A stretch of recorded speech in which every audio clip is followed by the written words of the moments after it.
Welcome to Grow Overload. And AMD has confirmed indirectly that they are having a Ryzen 2 Z processor. Now, this is on the back of them coming out and talking about the AI2 Extreme processors as well for the gaming handhelds. And this is a really interesting lineup that they are going with. So, looking at the handhelds, right, they got the ROG Xbox Ally and Xbox Ally X from ROG has announced that, and you're getting some RDNA 2 in these, some RDNA 3.5, and XDNA, depending upon which ones you're choosing, right? The Extreme has kind of everything, the Z2 Extreme, and then the well, I guess there's two Z2's Extremes that kind of have it here.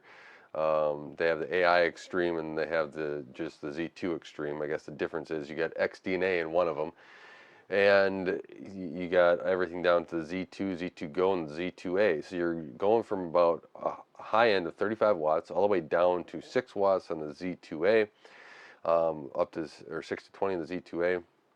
A little bit faster memory at 6400 for the Z2A. Then you got 60 or 7500 for the Z2, and then the extreme ones both have 8000. So you get a little bit extra speed there, where that could be your kind of your bottleneck depending upon what it is there. And you got everything from 16 GPU cores down to 8 GPU cores RDNA 2. So RDNA 2, RDNA 3 for the Z2, RDNA 3.5 for the extremes. And overall, we're talking about handhelds here, right? What goes on with that for games and gaming, and that's really what I want to focus on here. Is when we're talking about all these little devices and that can be powerful, whatever else, the memory speed will help out, get some of that transfer in, get a little bit of better gaming experience, especially if you're on the go with that device, the low power and all this other stuff.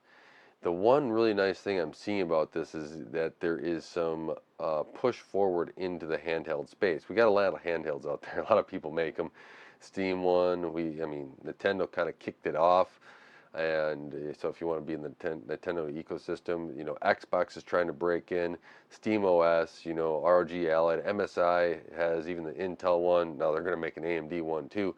But you're getting a lot of devices, and maybe this is an exploding space that PC manufacturers think that this will really take off and people will be buying it. But when you have products like this that have something that looks like it can be performant enough for on the go or wherever you are to be able to use it, play the games that you want, wherever you want, it kind of makes it seem like, you know what, maybe I want to try to get one. Maybe I want to try to use one. So that's where I'm kind of at here, where I'm actually interested in one of these devices just to see how well it actually plays. My thought on this is, as you're going through and looking at this in the console space, is how does it compete overall?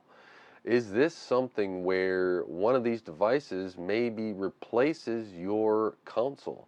You got Nintendo with the dock. If you come in with a price of, let's say, $300-400 where the Switch is at, right at 400 there, and you got your backlog of game library that you can play, does this just work out and be a device that makes sense, right? You can play this. Does it make sense enough that you can dock it and it's good enough on TV with the upscaling tech to be able to be something that replaces the console? And that's kind of where I've been leaning towards here, is that one of these devices could be enough to replace the console. Maybe eventually Microsoft goes in a different direction with consoles. They've been kind of just, you know, been weird lately with how they're approaching Xbox and being, we've heard rumors of them canceling their handheld. Well, then if it's just all third-party devices that play Xbox games, let's say you take that, there was a news article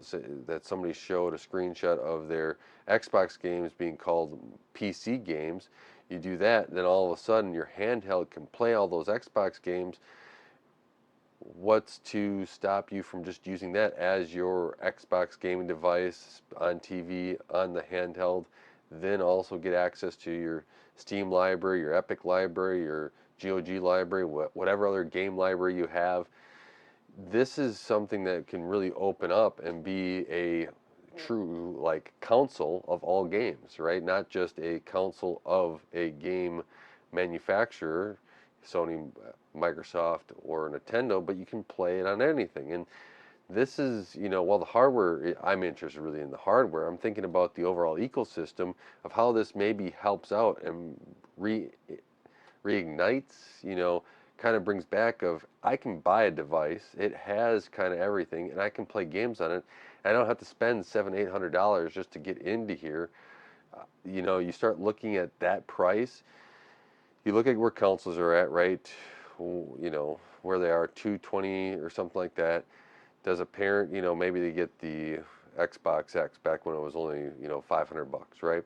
So you're buying this for your kids that want to go play games, and now that device that is going up in price, that console that is going out of reach in a lot of instances, Xbox for 700 and some dollars for a 2 terabyte, which really doesn't make sense at that price. PS5 Pro is a better deal there. And so you're paying all that money. Instead, you can get a handheld device that can go on the TV too if you want, maybe add a controller there as they want, or have a handheld device, and you can still get the gaming experience for your kid, or heck, maybe you want it, right? And that is something a little bit more palatable to get into it and see if they like it than spending a whole bunch of money, right? That's the other thing is, right, you're new to gaming, right? Your kids want to start playing a game on there, and you're just going, do I really want to spend all this money? What do you think about a handheld? Do you want to play this? This can play all your games too.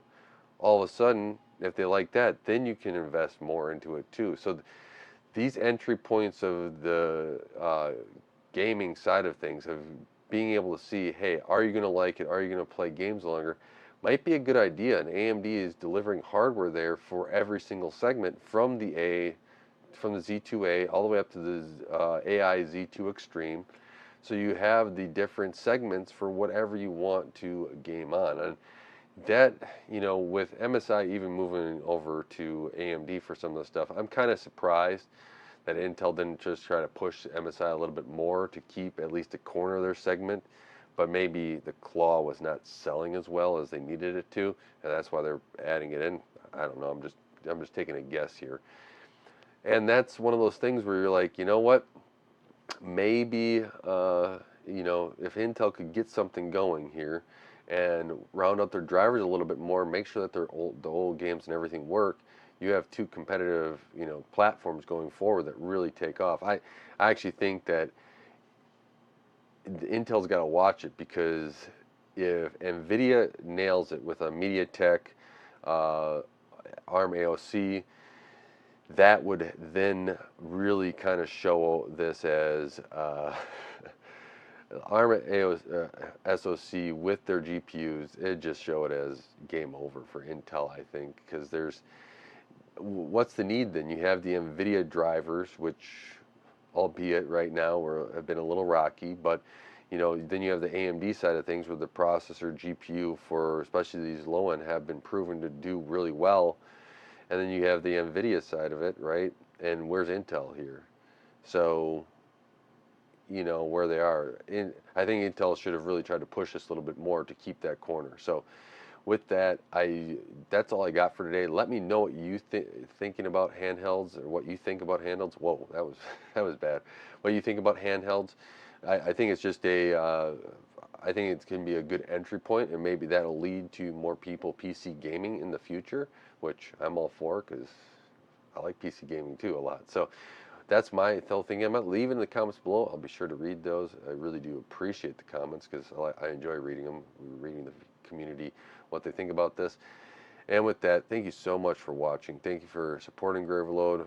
Don't forget to watch, subscribe, like. That really does help out the channel. Till next time, God bless.